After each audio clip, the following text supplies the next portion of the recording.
Hey ponto alto, está começando mais uma EBS. E na EBS de hoje vamos falar sobre herança dos santificados.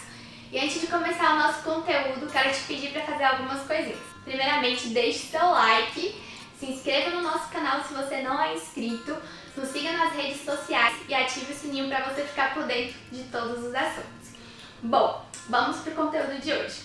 Bom, a herança dos santificados. Ela é dividida em 4 tópicos. Primeiro, a promessa de uma casa firme. Segundo, estabelecidos ou removidos. Terceiro, zelo de santidade. E quarto, é melhor não pecar do que ser restaurado depois. Bom, a essência é a relação entre a conquista e a consagração. Ao instruir o profeta Ezequiel sobre o novo templo e como distribuir a herança dele, o Senhor concedeu honra e parte especial para aqueles que ele adjetivou como sacerdotes santificados. Há uma herança diferenciada e reservada para aqueles que têm compromisso com a palavra de Deus. Pelo profeta Ezequiel, o Senhor destaca uma linhagem sacerdotal que se cumpriu o seu dever e não se extraviou, os filhos de Zadok. Como diz lá no livro de Ezequiel 48:11. Vamos ler? Abra sua Bíblia. Diz o seguinte: será para os sacerdotes santificado, para os filhos de Zadok, que cumpriram o dever e não andaram errados, quando os filhos de Israel se extraviaram, como fizeram os levitas. Ou seja, os filhos de Zadok foram chamados de sacerdotes santificados. E também eles poderiam ser chamados de sacerdotes, eles também poderiam ser chamados de ministros santificados. A promessa de uma casa firme. Bom, as escrituras revelam princípios fundamentais sobre como Deus se relaciona com os seus ministros. Ele não só ao estabelecer um ministro, ele não só determina como ele deve agir ou o que ele deve fazer. Ele também determina a agenda, a prestação de contas, que será distribuída e dividida na recompensa. No entanto, alguns podem ser julgados pelo Senhor antes mesmo da prestação de conta, da futura prestação de contas do juízo final. O apóstolo Paulo declarou lá em Timóteo que existe tanto um juízo imediato quanto um juízo imediato, que está lá em 1 Timóteo 5:24. Vamos ler? Que diz assim: os pecados de alguns homens são notórios e levarão o juízo, ao passo que os dos outros só mais tarde se manifestarão. Ou seja, alguns pecados serão somente julgados na futura prestação de contas, porém outros já são revelados e julgados desde já. E assim como aconteceu com o sumo sacerdote Eli, pelos contínuos pecados de Eli e de seus filhos, depois de muita expressão de longanimidade de Deus, quando Eli chegou na sua velhice, o Altíssimo declarou uma dura palavra de juízo sobre a vida dele, por meio de um profeta, que está lá no livro de 1 Samuel 2:27 ao 36. Não vamos ler, mas eu vou só falar o que essa profecia anunciou. E a primeira coisa que essa profecia anunciou foi que Deus escolheu e levantou a casa de Eli para o ministério. Segundo, Deus ele não se agradou de Eli e nem da sua casa, porque eles desonraram a Deus com pecados contínuos. Terceiro, o Senhor decidiu julgá-los, removendo eles do ministério, não somente da casa de Eli, mas como de toda a sua descendência. Quarto, o Senhor prometeu levantar um sacerdote fiel e edificar uma casa fim. Como vocês podem ver, né, o pecado atingirá o juízo e até mesmo pode ser substituído ou removido da sua posição ministerial. Gente, como é triste, né, saber que alguém foi escolhido por Deus pode ser substituído ou removido.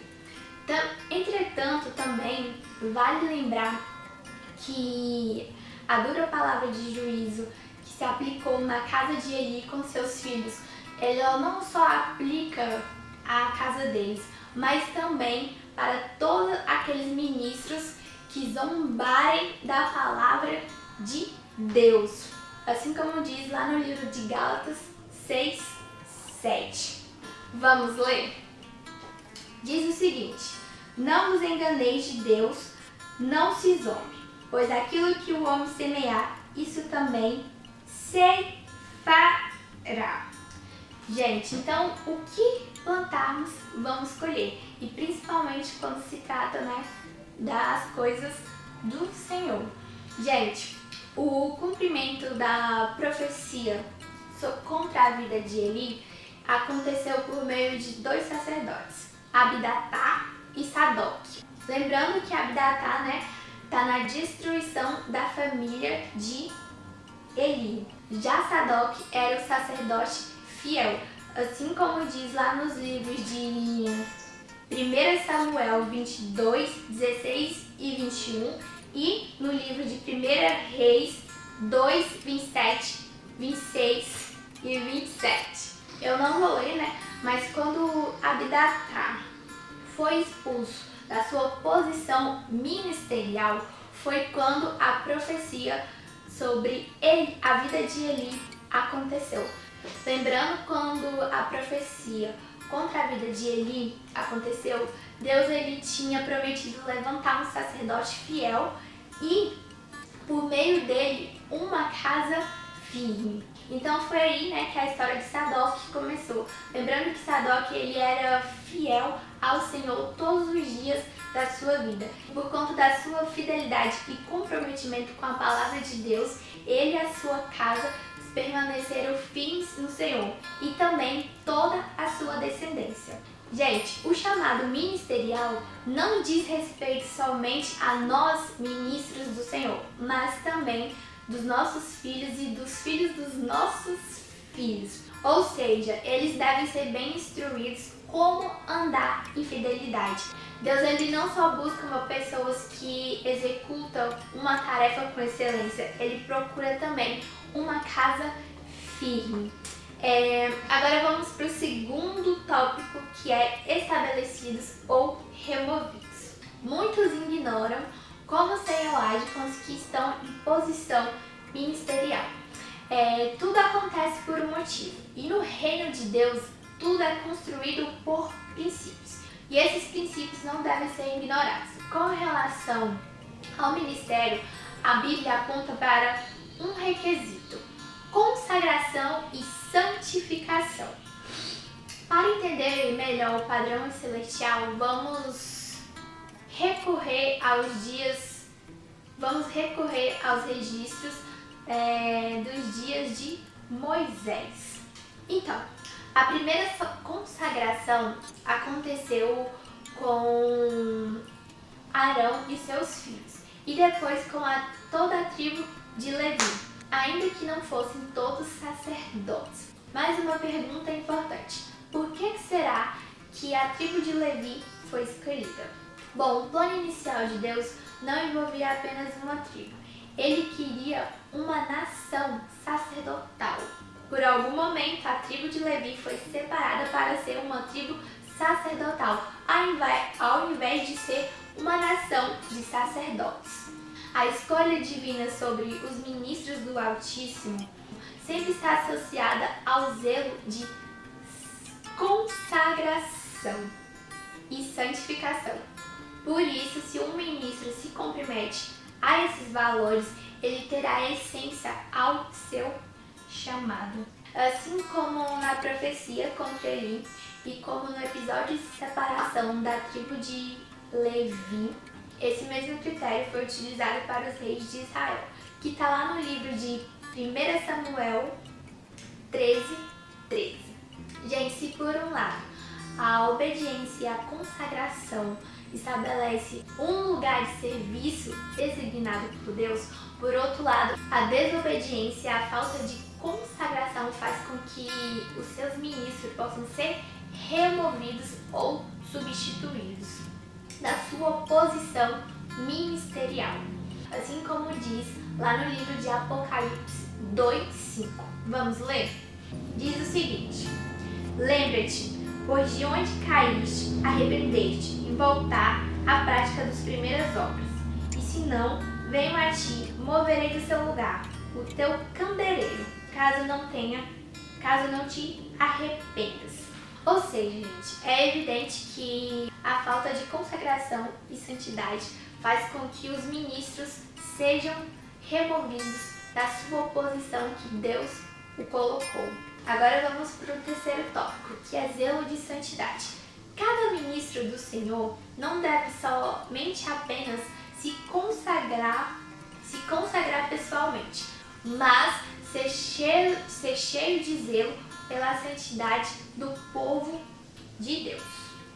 Uma história que conta bem sobre isso é a história de Finéias, que está lá em Números 25:1-9. A história de Finéias conta que ele declarou guerra e intolerância ao pecado, mostrando um grande zelo por Deus e santidade no meio do arraial de Israel, assim como diz lá em Números 25:10-13. Gente, ainda que os descendentes de Arão pudessem ser removidos do seu ministério, a linhagem de Finéias seria perpetuamente estabelecida no seu lugar de serviço por conta do seu zelo de santidade.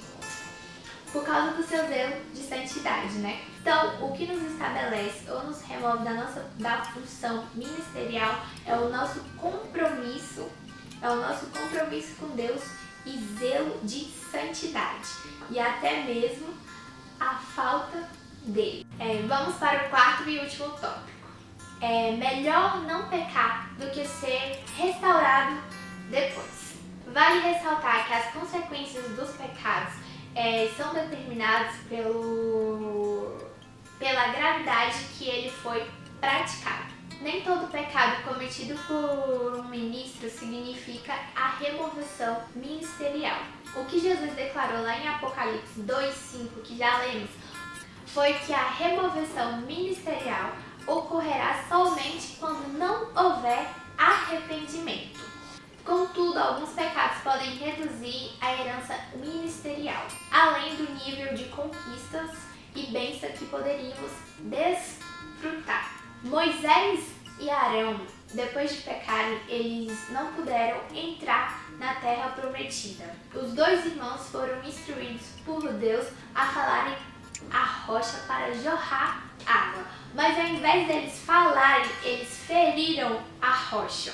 Depois desse ocorrido, a sentença foi determinada, assim como diz lá em Números 20:12-13. Bom, gente, os filhos de Zadok, casa firme, eles não apenas tiveram direitos e funções preservadoras por permanecerem fiéis quando ninguém mais fez, mas também receberam a promessa de desfrutarem da presença de Deus como ninguém. Assim como diz lá em Ezequiel 44:15-16.